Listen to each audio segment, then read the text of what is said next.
How's it going, everybody? Just to get any confusion that the title of this video might cause out of the way, we're not talking about attacks that show the undodgeable property. If an attack has that blue hue to it, then it will ignore any iframes and still track you no matter how early or late or in what direction you dodge. What we're going to take a closer look at today is attacks that leave you in hit or block stun for long enough that it makes it impossible to dodge the follow-up attack. To make things clear, we're going to first look at the probably most well-known attack where this holds true. Nobushi's heavy out of hidden stance. When you block that attack, you cannot dodge the follow-up kick. The recovery is 700 milliseconds before you can initiate your dodge. The kick hits you at 800 milliseconds. You need to be 167 milliseconds into the dodge to avoid it. But as you might have guessed, this is not the only instance where this holds true. We can look at two values of every possible combo to check whether an attack can be dodged. By the way, this also includes deflects. If you can't dodge it, you can't deflect it either. The two values I'm talking about here are the heavy attack that applies the block stun and then the follow-up attack. If the heavy is 1000 milliseconds or longer, then any buffered follow-up attack that is 600 milliseconds or faster can't be dodged. In this category we have Highlander's heavies. His defensive stance heavy is 1000 milliseconds and the combo heavy is 600, meaning you're forced to block or parry. We also have Raider's top heavy with 1 second and the follow-up light with 600. What do I pay you for?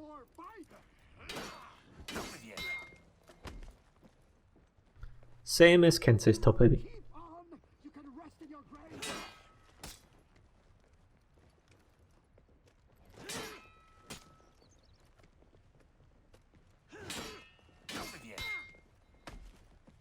Myself. Centurion's fully charged heavy is also a full second and the follow-up heavy comes out at 500.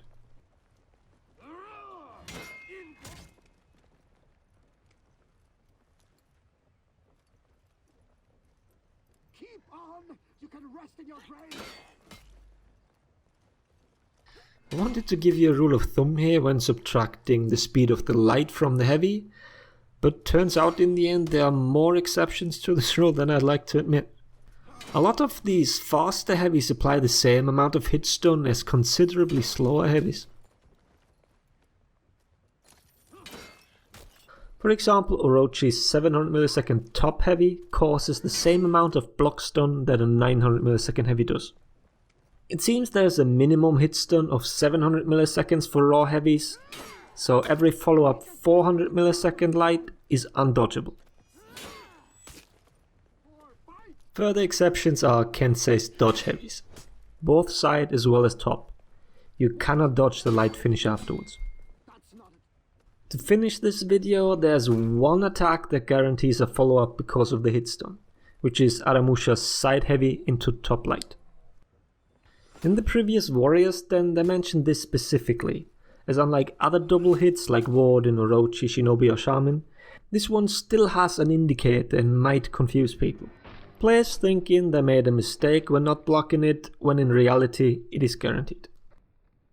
But please Yubi, do not forget that attacks can be delayed. In Aramusha's case, only the buffered top light is guaranteed. If a player delays it, then it is blockable.